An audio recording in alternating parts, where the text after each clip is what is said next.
নমস্কার, কেমন আছেন সবাই? মানসিক দিনলিপির নতুন একটি ব্লগে আপনাকে স্বাগত জানাই। আজ হচ্ছে রবিবার, অদ্বৈত সপ্তমী। আজকের দিনে ভগবানকে একটুখানি সবাই দর্শন করে নিন। ভগবান সকলকে মঙ্গল করুক। আজকে আমি রান্না করেছিলাম ভেজ বিরিয়ানি আমার মতন করে।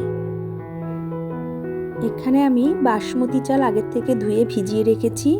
কড়াইতে জল গরম করে নুন আর তেজপাতা দিয়ে ফুটতে দেব। জল ফুটে গেলে তার মধ্যে দিয়ে দিলাম কেওড়া জল আর বাদবাকি গোটা মশলাটা দিয়ে ভালো করে মিশিয়ে এবার চালটা দিয়ে দেব। ভাতটা আমার প্রায় হয়ে এসেছে, এবার ভাতটা ঝরা দিয়ে দেব। বিরিয়ানিতে দেওয়ার জন্য আমি নিয়ে নিয়েছি পনির, ফুলকপি আর আলু। আছে আদা কাঁচা লঙ্কা বাটা, কাজু বাদাম বাটা, টক দই, বিরিয়ানি মশলা, কেওড়া ও গোলাপ জল আর মিঠা আতর। এখানে কিছুটা কেশর আমি দুধে ভিজিয়ে রেখেছি। কড়াইতে সর্ষের তেল গরম করে ফুলকপি, আলু আর পনিরটা আমি ভালো করে ভেজে নেব।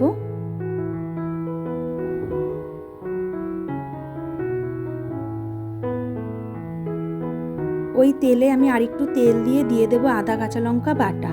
একটু নাড়াচাড়া করে দিয়ে দেব একটু কাশ্মীরি লঙ্কার গুঁড়ো আর দেব পরিমাণ মতো নুন আর চিনি দিয়ে ভালো করে কষিয়ে নিলাম। এবার দিয়ে দেব কাজু বাদাম বাটাটা, এটা দিয়েও ভালো করে কষিয়ে নেব আর দেব একটু বিরিয়ানির মশলা। সব কিছু দিয়ে ভালো করে কষানো হয়ে গেছে। এবার দিয়ে দিলাম টক দইটা, এটা দিয়েও আবারও ভালো করে কষিয়ে নেব। মশলা থেকে তেল ছেড়ে এসেছে, ভাজা সবজি আর পনিরটা দিয়ে দেব, দিয়ে ভালো করে কষিয়ে নেব। হয়ে গেছে আমার গ্রেভি। এখানে একটা কড়াইতে আমি বেশ কিছুটা ঘি চারিদিকে মাখিয়ে নিলাম আর নিচের লেয়ারে দিয়ে দিলাম বেশ কিছুটা সাদা ভাত, নুন, একটু বিরিয়ানি মশলা আর দিয়ে দেব ঘি। এবার ওই সবজির গ্রেভি থেকে কিছুটা সবজি আর গ্রেভি এখানে দিয়ে দিলাম, দিয়ে আবারও ওপর থেকে আমি দিয়ে দেব ভাতের লেয়ার, দিয়ে দেব বিরিয়ানি মশলা আর দেব একটু কেওড়ার জল, দেব গোলাপ জল আর দেব মিঠা আতর আর দিলাম ঘি আর সবশেষে দেব ওই কেশর ভেজানো দুধটা। একটা চাপা দিয়ে ঢাকনার ছিদ্রতে আমি একটা লবঙ্গ গেঁথে দিলাম। এখানে একটা চাটু নিয়েছি, আমি বেশ কিছুক্ষণ প্রিহিট করে কড়াইটা ওর ওপরে বসিয়ে দিলাম।